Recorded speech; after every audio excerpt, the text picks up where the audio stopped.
안녕하십니까. 암호화폐 정보를 전달해 드리는 닥터 비트맨입니다. 네, 주말의 시작 토요일도 슬슬 마무리되고 있습니다. 어떻게 오늘 하루 잘 보내셨나요?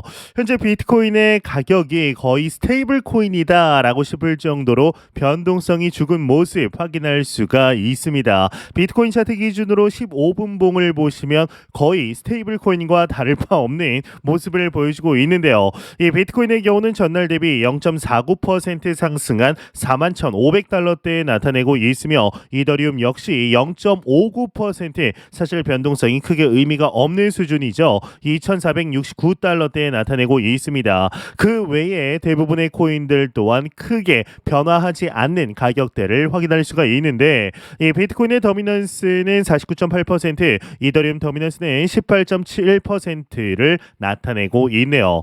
네, 이제 얼마 전 비트코인 현물 ETF 출범 이후에 이 뉴스에 팔자라는 현상으로 비트코인이 4만 달러 선을 위협받았습니다. 이제 지난 19일 뉴욕 시장에서 비트코인 기준 4만 달러 선이 일시 무너질 뻔하기도 했는데요. 이 장 후반으로 오면서 가격을 회복하고 주말 아시아 시장으로 넘어오면서 다시금 현재 41K 4만 1,000달러대를 회복한 상황인데 이제 여기서 중요한 것은 비트코인 4만 달러 선이 채굴 업자들도 노려보고 있는 중요한 가격대다라는 것입니다.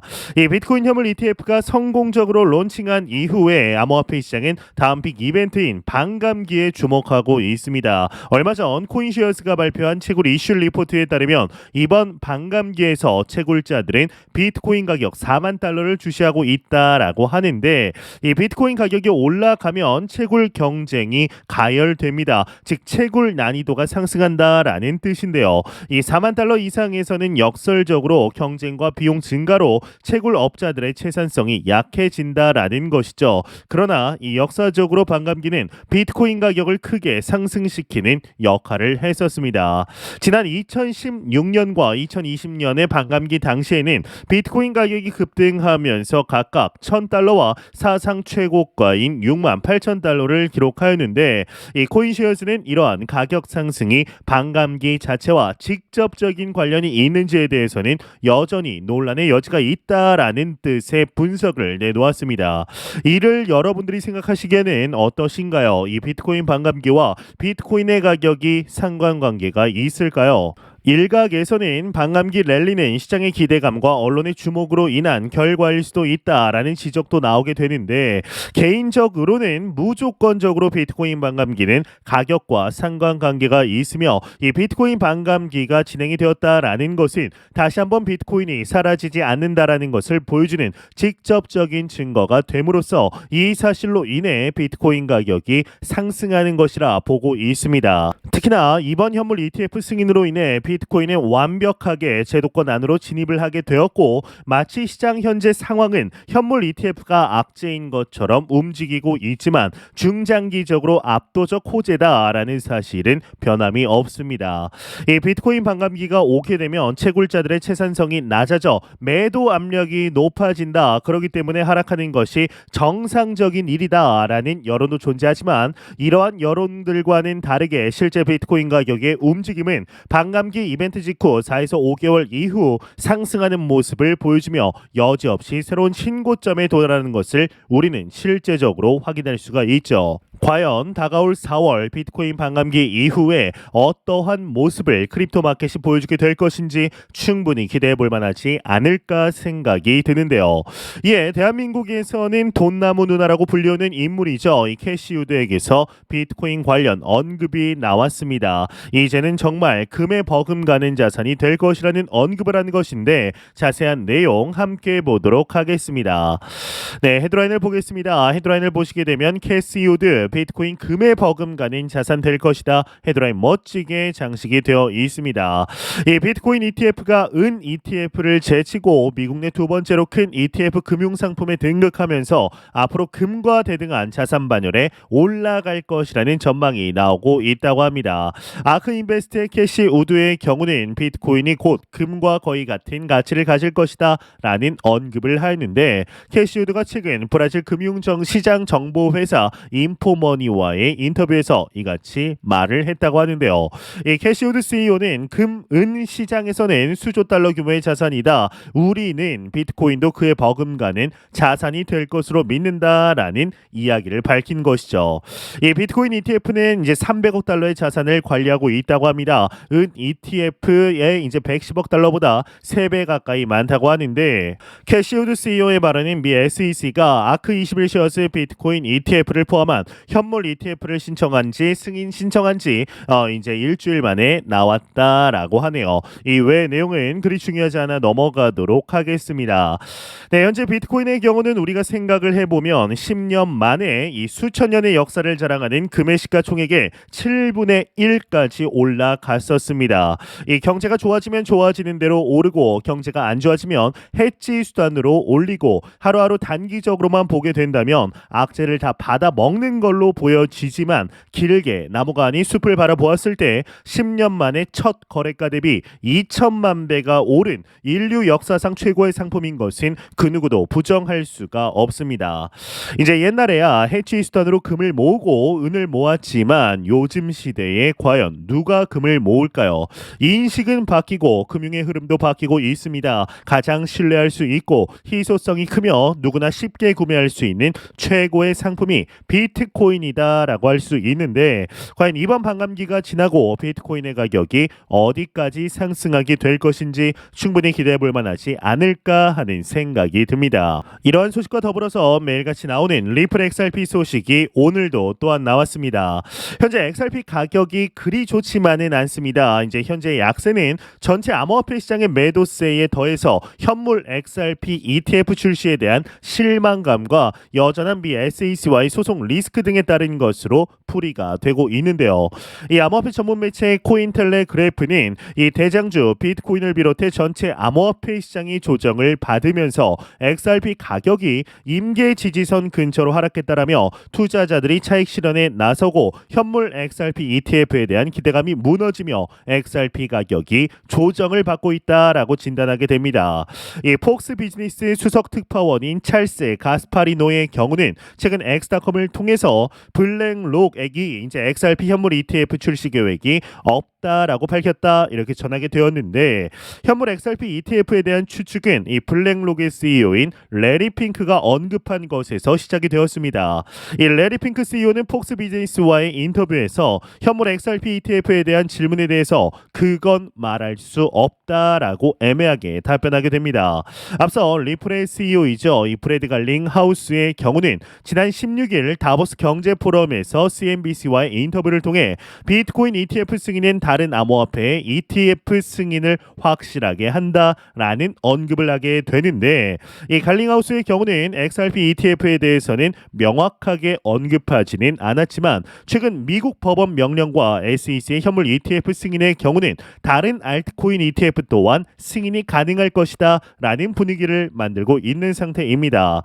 앞서 말씀드린 이 다보스 경제 포럼에서 브래드 갈링 하우스의 경우는 SEC를 향해 강력한 비판을 했다고 하는데, 자세한 내용 함께 보도록 하겠습니다. 네, 헤드라인을 보겠습니다. 헤드라인을 보게 되면은 리플 CEO 다보스에서 SEC의 암호화폐 규제 방식을 비판하다, 헤드라인 장식이 되어 있습니다.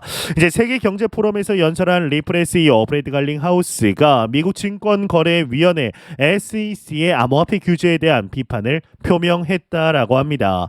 이제 브래드 갈링 하우스는 일련의 토론에서 SEC가 명확한 규제 프레임워크를 수립하기보다는 집행 조치를 선호한다고 강조하며, 리플을 SEC의 접근 방식을 보여주는 대표적인 사례로 꼽게 되는데요. 이제 규제를 통해서 암호화폐 시장을 투자하기 좋은 환경으로 만들기보다는 당근보다는 채찍을 통해서 억압하고 있다라는 뉘앙스로 이야기를 한 것이죠.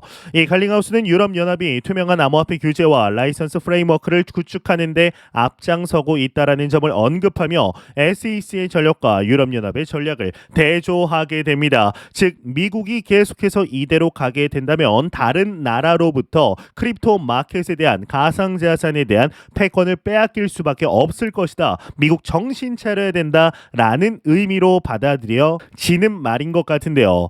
이제 브래드 갈링하우스는 암호화폐 부분의 다른 측면은 규제 회색 지대에 머물러 있는 반면 비트코인 ETF는 승인한 것을 지적하며 SEC의 일관성 없는 정책을 강조하게 됩니다. 이번 현물 ETF 승인은 여러분들도 좀 느끼시겠지만 SEC가 정말로 승인을 하고 싶어서 승인을 했다라기보다는 승인을 할 수밖에 없는 상황이 만들어져서 승인을 좀 어거지로 했다라고 보는 것이 맞습니다. 이걸 단적으로 보여주는 직접적인 증거는 기한을 아주 꽉꽉 채워서 승인을 했다라는 것이죠. 최후의 최후까지 미루어내는 이 SEC의 시간 끌기 전략이 여기도 보여진다라는 것인데, 리플 CEO는 블록체인 기술의 잠재적 이점, 특히 글로벌 결제 시스템을 개선할 수 있는 능력에 대해서도 논의했다라고 이야기를 하며 이 외에는 그리 중요하지 않아 넘어가도록 하겠습니다.